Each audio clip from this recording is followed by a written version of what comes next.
that is essential to global prosperity and economic growth. Yesterday, at the UN Security Council, I called on Russia to withdraw its troops from Ukraine immediately, completely, and unconditionally. On top of the horrors caused by Putin in Ukraine, Russia's war is causing global inflation, which hurts all of us. Russia is weaponizing energy and food, leading millions to face shortages. Le Canada va continuer de soutenir l'Ukraine aussi longtemps qu'il le faudra. Et on va toujours se tenir debout pour défendre la primauté du droit et l'ordre international fondé sur les règles. Over the past few years, many challenges, like Russia's war in Ukraine, the pandemic, and global inflation, have shown us how interconnected we all are. It's increasingly clear that economic policy is climate policy, is security policy, is social policy. A good example of this is gender equality, one of the 17 UN Sustainable Development Goals. It plays a key role in achieving all of the other SDGs. The latest World Bank estimates show that GDP per capita would be almost 20% higher if all gender employment gaps were to be closed. Discrimination is holding all of us back, not just women and girls. Whether it's gender equality or other SDGs, our targets cannot be understood and effectively addressed in isolation. And that's also true for climate action. Ici aux Nations Unies, j'ai parlé des efforts du Canada pour lutter contre les changements climatiques, tout en rendant la vie plus abordable et en créant des emplois. J'ai annoncé de nouveaux engagements pour réduire davantage la pollution, y compris les émissions de méthane. J'ai aussi annoncé un financement pour soutenir les pays qui sont vulnérables aux effets des changements climatiques et pour lesquels il faut assurer l'accès à l'aide. Et j'ai discuté avec des dirigeants du monde entier des prochaines mesures à prendre pour protéger nos océans, développer des énergies propres et faire croître les économies durables. We know that our citizens are living the realities of climate change, so I invited 2 Canadian firefighters to speak to leaders about the need to keep increasing our ambition. Back in 2021, in Glasgow, I launched the Global Carbon Pricing Challenge, which brings countries together on cutting emissions through pollution pricing. Chile, the Republic of Korea, the United Kingdom, Germany, and New Zealand have already joined. The EU Commission has also confirmed its support, and yesterday we announced that Norway, Denmark, Vietnam, and Côte d'Ivoire are joining too. And we're continuing our work so that more countries join us in the months to come. This system not only fights climate change, in Canada, it also puts money back in people's pockets. Ce matin, j'ai aussi une rencontre avec plusieurs partenaires pour parler de la situation en Haïti. Notre objectif est de promouvoir des solutions à la crise dirigées par les Haïtiens et de mobiliser le soutien de la région et du monde. Le Canada va continuer de soutenir Haïti. On va investir 45 millions de dollars pour aider à nourrir jusqu'à 100 000 enfants chaque jour à l'école pendant 5 ans. On va investir dans le Fonds commun en matière de justice du Programme des Nations unies pour le développement afin d'aider, entre autres, à lutter contre la violence faite aux femmes. Et on va continuer d'aider pour renforcer la police nationale haïtienne.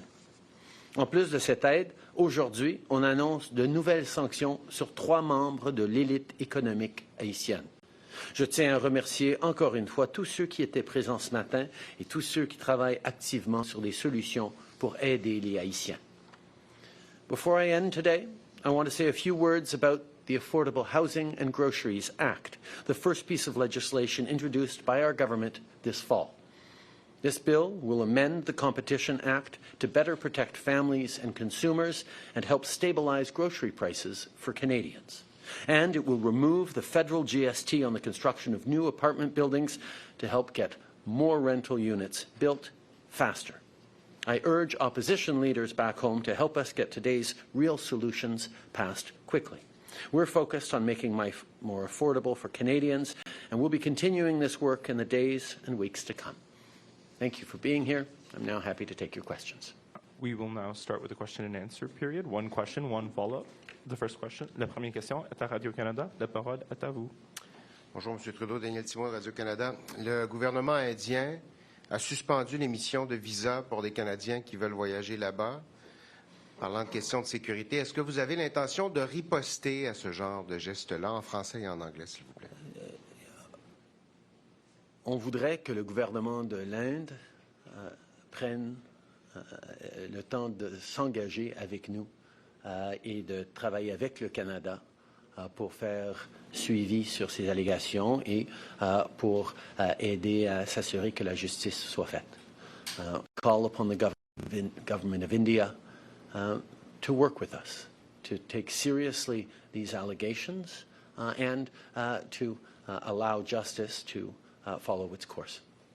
Respectueusement, vous n'avez pas répondu à la question. Avez-vous l'intention de riposter à cette mesure-là? Le Canada est un pays de droit. On est un pays qui cherche à défendre les droits de nos citoyens et les règles de l'ordre international. On va toujours le faire de façon responsable, mais de façon très ferme aussi. Est-ce que vous regrettez, compte tenu des répercussions de votre annonce, est-ce que vous regrettez ce que vous avez dit à la Chambre des communes ou à quel point vous êtes allé loin dans vos affirmations en début de semaine? Comme j'ai dit lundi, il y a des allégations crédibles que le gouvernement de l'Inde aurait été impliqué dans le meurtre d'un citoyen canadien sur sol canadien. C'est une affaire de la plus grande importance et on doit le prendre extrêmement au sérieux. C'est exactement ce que je fais. Mais on a un système de justice, on a des processus rigoureux qui vont prendre leur cours. Et en tant que pays, nous allons toujours être là pour défendre la sécurité des Canadiens et les principes de règles de droit. As I said on Monday, there are credible reasons to believe that agents of the government of India were involved in the killing of a Canadian on Canadian soil. That is something of the utmost and foundational importance in a country of rule of law, in a world where international rules-based order matters. We have a rigorous and independent justice system and robust processes that will follow their course. And we call upon the government of India to engage with us to move forward on getting to the truth of this matter. Hello, Mr. Trudeau. Mackenzie Gray with Global News. So far, none of the U.S., U.K., Australia, or New Zealand have echoed the allegations about India. We know you gave a heads up to some of those world leaders. Did you ask them to publicly condemn New Delhi? As a country of the rule of law, we have an obligation to ensure that those processes unfold in a rigorous and independent manner, and that is what we are ensuring. At the same time, we are ensuring that Canadians stay protected and that we stand up for the international rules-based order. That is something that we are doing, and it's something we are doing alongside our allies. But so far at this point in time, you seem to be alone in echoing these allegations. Are you concerned that Canadian allies have not gone nearly as far as you in this situation? We're standing up for the rules-based order. We're standing up for the rule of law. We're highlighting how unacceptable it would be for any country to be involved in the killing of a citizen on their own home soil. And that's something we will continue to stand for. Prime Minister, since you made your statement in the House of Commons the other day, some of the reactions, some of the conversation's been about the quality of the evidence, how much Canada has. You said it was credible. Can I ask you to characterize it just a little bit further about how extensive it is, how solid it is, and whether you might ever share some of that with the public? So how extensive is this evidence? I think it's extremely important that as a country with a strong and independent justice system, we allow those justice processes to unfold themselves with the utmost integrity.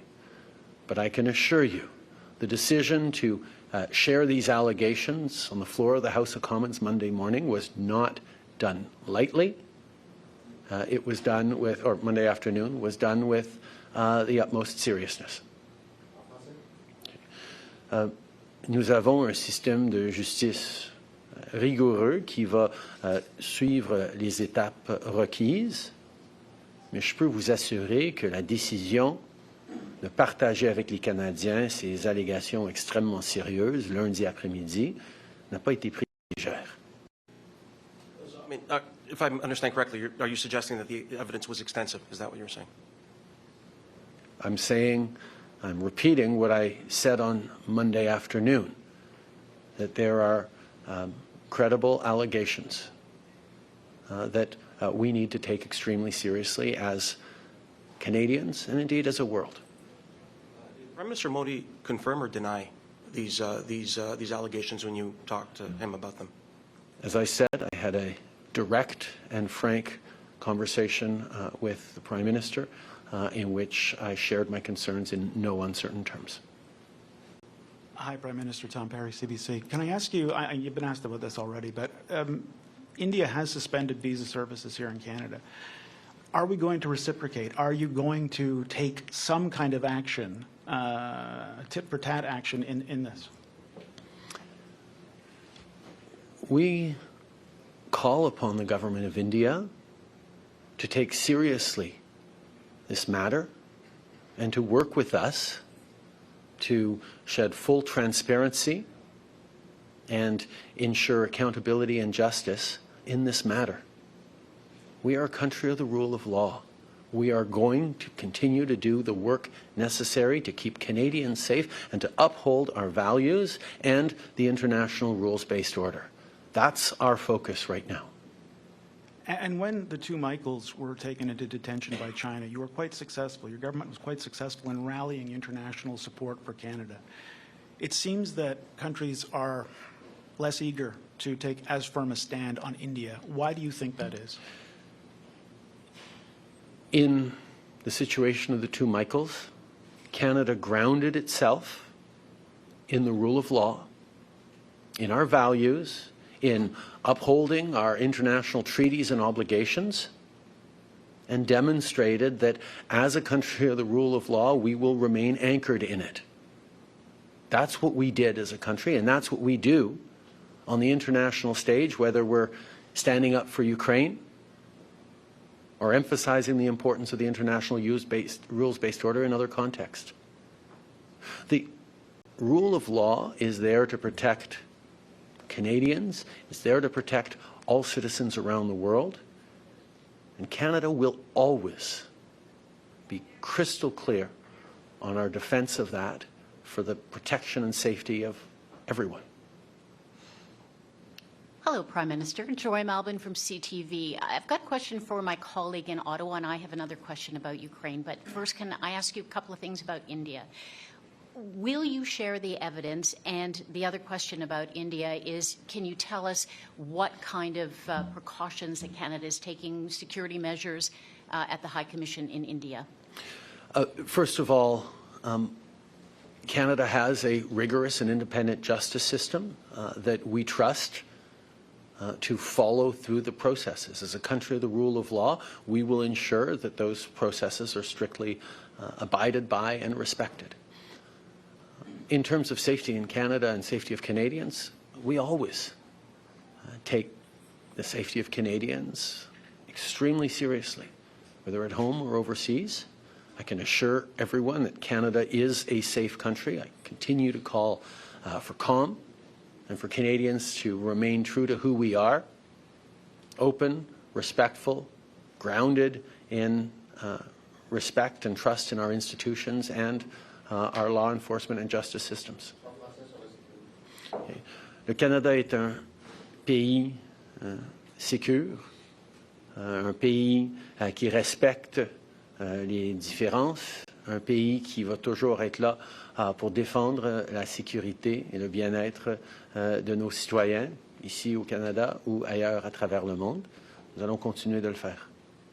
Prime Minister, one more question about Ukraine. You had very strong words today and yesterday about Russia, saying that they are flagrantly abusing their veto power. President Zelensky has asked that Russia's veto power be stripped from them. It's never been done before. Is there a way to do that? Would you support that? And how would that, I guess, proceed? How would that happen? I think we find ourselves, as people understand, in the almost absurd situation where a permanent member of the UN Security Council, Russia, has violated the foundational principles and charter of the United Nations and then uses its powers granted by the United Nations to block actions to hold it to account. That is why the condemnation is so broad spread around the world of Russia's actions, and why we will continue to work amongst allies here at the UN and in other fora around the world to hold Russia to account, to ensure that they do not profit from this illegal and unconscionable invasion of a peaceful neighboring sovereign nation. Je pense qu'on se retrouve dans une situation, c'est très clair qu'on se retrouve dans une situation quand même un peu ridicule ou même absurde qu'un membre du Conseil de sécurité des Nations Unies, la Russie, ait violé les principes fondamentaux des Nations Unies, puis ensuite utilise sa position au sein du leadership des Nations Unies pour empêcher toute redevabilité ou conséquence pour leurs actions. C'est pour ça qu'il y a une condamnation si universelle ici aux Nations Unies et à travers le monde. On a eu 141 pays qui ont voté pour condamner la Russie l'année passée, et qu'on continue de chercher à exiger des comptes et s'assurer que la Russie ne profite pas de cette invasion illégale. Sorry, Prime Minister, but would you support stripping Russia of its veto power, and how would that happen? Canada has long encouraged UN reform of various types, and the conversations that are ongoing. Prime Minister James McCarthy, Canadian Press. I'm wondering, I'd like to ask about Haiti, if I could. The U.S. is reportedly getting ready to go to the Security Council to ask about a multinational security mission. Kenya will lead that. Now that Canada's off the hook in terms of leading a mission like that, can you rule out or say whether or not Canada would take part in such a mission? I think let's be very clear that Canada is one of the countries, if not the country, that has been leaning in most substantively in standing up for the Haitian people. Whether it's the $100 million we've allocated to support the HNP 6 months ago, or the $80 million we're announcing further today, the 29 sanctionings of individuals responsible for the hardships going on for the Haitian people right now. Canada is taking action in significant ways, but Canada also has 30 years of experience in supporting the Haitian people. And we know that the only lasting solutions will come through working with the Haitian people themselves, empowering the Haitian peoples themselves to direct and take responsibility for the future. That's why I called upon Prime Minister Henry today to do much more to create political unity and consensus around international support and perhaps interventions. We need to make sure that the Haitian people themselves are at the center of the path forward, regardless of how we define that path to be or how we work to establish the right plan. We know it takes development aid, it takes humanitarian aid, it takes security and perhaps military aid to stabilize the ongoing cataclysmic situation going on in Haiti right now. En français? Depuis les débuts de cette crise, depuis plus d'1 an, le Canada est là parmi les pays, sinon le pays, le plus engagé pour défendre et appuyer le peuple haïtien. 100 millions de dollars pour investir dans la sécurité en aidant la police nationale haïtienne. Aujourd'hui, une annonce de 80 millions de dollars pour aider, 100 millions de dollars pour la police nationale, 80 millions de dollars pour aider, annoncé aujourd'hui. C'est des investissements qui démontrent notre sérieux à ce niveau-là. Mais comme je l'ai dit au Premier ministre Henry aujourd'hui, nous avons besoin, que ce soit nous au Canada, nos alliés du CARICOM, que ce soit des pays sur la scène internationale, nous avons besoin que le gouvernement de Haïti prenne au sérieux la nécessité de créer un consensus politique, mais aussi d'amener le peuple haïtien eux-mêmes en appui pour les interventions ou les plans que nous avons pour stabiliser et aider le peuple haïtien. On ne peut pas continuer de mettre des diachylons sur les crises et les défis auxquels les Haïtiens font face sans que les Haïtiens eux-mêmes soient au centre de toute solution. Et pour l'instant, le gouvernement n'est pas en train de rassembler assez un consensus ou de l'unité pour que n'importe quelle intervention soit réussie. Briefly on India as well, given the fact that Mr. Nijar was aware that there were threats against his life and meeting with intelligence officers, I'm wondering if you're concerned at all about how this was handled by the RCMP and CSIS and whether there should be a review of the fact that this couldn't have been prevented. I think there will be many questions continue to be asked about the matter at hand, and it is important that we continue to do everything necessary to keep Canadians safe. People come to Canada from every corner of the world, sometimes fleeing regimes that share very different values in various parts of the world than Canada. And when they come to Canada, when they become Canadian citizens, they deserve to be fully protected. And that's something that we have always taken seriously as a country, and we will always look to do even more to keep Canadians safe. We have time for one last question from international media. Prime Minister Neda Tawfiq with the BBC. You'll have no doubt seen commentary that the relations with India amongst the West, its growing importance, plays into the fact that a lot of your allies have been silent on this. I wonder what your reaction to that is, and if you do believe that accountability, if the evidence is credible, borne out by your investigation, if that will take a back seat to the harsh realities of geopolitics. There is no question that India is a country of growing importance and a country that we need to continue to work with, not just in the region, but around the world. And we're not looking to provoke or cause problems. But we are unequivocal around the importance of the rule of law and unequivocal about the importance of protecting Canadians and standing up for our values. That's why we call upon the government of India to work with us to establish processes to discover and to uncover the truth of the matter and to allow justice and accountability to be served. Il n'y a aucun doute que l'Inde est un pays important et d'une importance croissante dans le monde.